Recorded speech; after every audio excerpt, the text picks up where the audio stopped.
Avoid the pitfalls. Perfect punctuation with relative pronouns. Hello, language learners. Welcome back to our English learning series.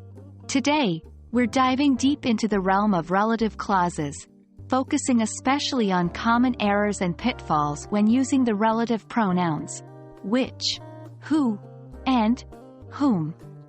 The trick is all about the correct use of punctuation. So buckle up, grab a cup of tea or coffee, and let's get started. First things first, what exactly are relative clauses? They're types of clauses that give additional information about something without starting another sentence. For example, the book, which is on the table, is mine. Here, which is on the table, is the relative clause providing extra information about the book. The relative pronouns, which, who, and whom, are commonly used to introduce these clauses. But, of course, they can lead to some common pitfalls, especially when it comes to punctuation. Understanding when and where to use commas with relative pronouns can make a huge difference in your sentence structure. Commas, in general, help us to separate parts of a sentence that can stand alone from those that can't. Let's get into the specifics for which, who, and whom.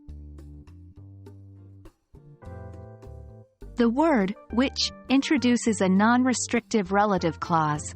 It adds extra, non-essential information about a noun. Since this information is not crucial to the meaning of the sentence, it should be offset with commas.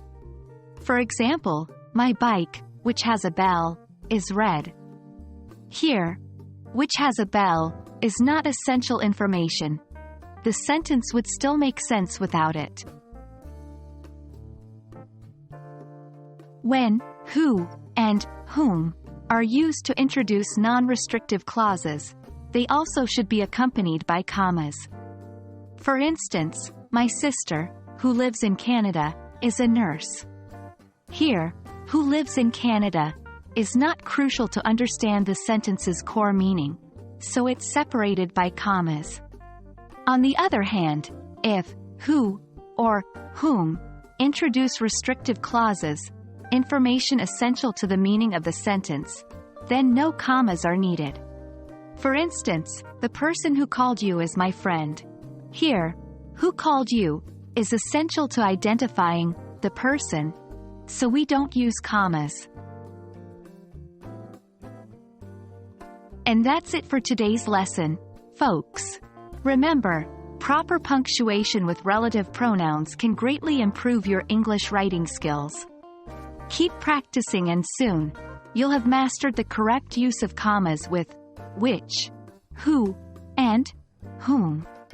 I hope this lesson has been enlightening and beneficial to you. Keep up the great work, and I'll see you in our next lesson. Happy learning!